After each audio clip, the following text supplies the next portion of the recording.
Now, just talking a little bit about the rivals to the Chesapeake um, settlers. All right, you have Chief Powhatan. Um, the Powhatan Confederacy, they dominated a few dozen small tribes, and then what's going to happen is they're going to probably see the English as allies, um, as a way to control other tribes in the area.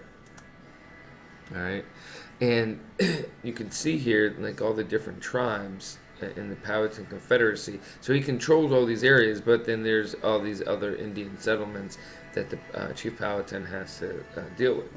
Now, there's two sources that historians have generally gone off of when we talk about the Powhatans and the English colonists. One is John Smith's autobiography, and two is like Richard Freemore, who we'll talk about, or um, and his very very rough sketchings of indentured servitude, and basically he kind of outlines what he sees going on around him. Right, so those are pretty much the two main sources of history when we talk about the Indians and how they interacted. All right, just going through some of this. As expected, there's going to be a cultural clash between the Indians and settlers. General mistrust between them because of their language and their cultures. The English are going to, during these starving times, are going to raid the Indians for food.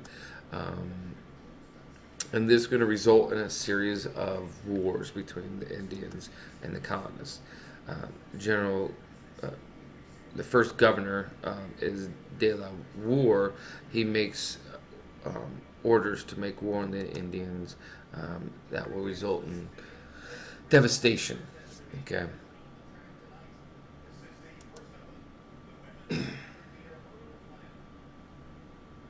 And this is another primary source in Captain John Smith's book. Now, by 1614, there will be a peace between them, and it really results because of Pocahontas' marriage to John Rolfe. Right. Then eventually, there's going to be periodic attacks between them for a number of years. John Rolfe, in fact, will be killed, and then the Virginia Company is going to call for a perpetual war against the Native Americans. All right. And really, what happens is, by this point in 1622, the number of colonists in the Jamestown, Chesapeake region is growing so large that the natives feel threatened, as well as the colonists who are moving in. And so, as the colonists want to develop more and more plantations, they need to push the natives further and further west. All right, and so that's part of that Virginia company's calling for perpetual war, is so they can push the natives west and open up the lands for more crops, which will later backfire on them when it comes to Bacon's Rebellion.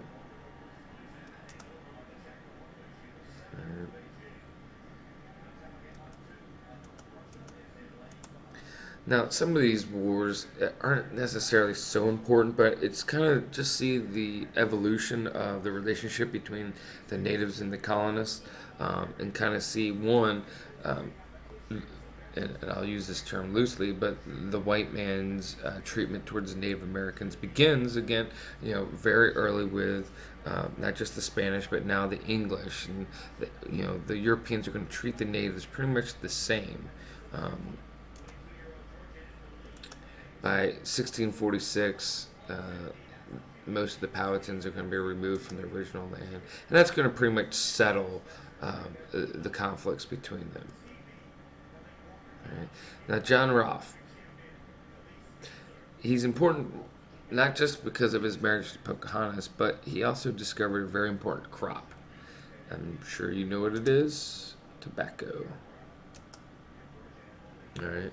Once gold is either runs dry, because there is some, they do find some, or the settlers decide to start actually developing a settlement and not just wasting their time, tobacco is going to become a cash crop. It's the first cash crop in the New World. All right. And that's probably rightly so. It's Virginia's gold and silver. All right, so when we talk about the early colonial tobacco, you see again an evolution, and you can see the growth of production in tobacco. Just from 1618 to 1629, that's a big jump, 20,000 to 1.5 million. All right, and the prices for are obviously pretty high upon discovery. Now they're going to go down within 10 years, but they kind of remain high, and then eventually we'll talk about why they go down even further. But it does become a crop that for at least 50 years produces a substantial amount of money.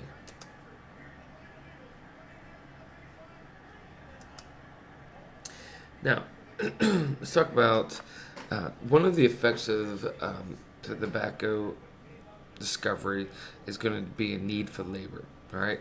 Now, the Jamestown and the Virginia Company are going to hire a number of indentured servitudes.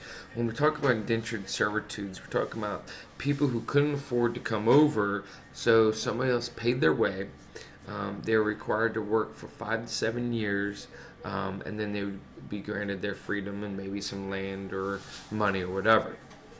Well, early on, to attract more and more indentured servants to come over and help work the crops and everything, they developed what's called the headright system, where they would give each Virginian 50 acres for each person who came over. Okay. Now, as an indentured servant, you would not be allowed to marry. You had to, again, work to pay your dues, and then, it's 5 to 7 years. Now, we'll talk a little bit later tomorrow comparing indentured servitude to slavery, because some might consider indentured servitude to be actually more severe than slavery, and we'll talk about why. But generally, in the first 4 years of the colony, 1 out of 10 outlived their contracts and actually made it to freedom.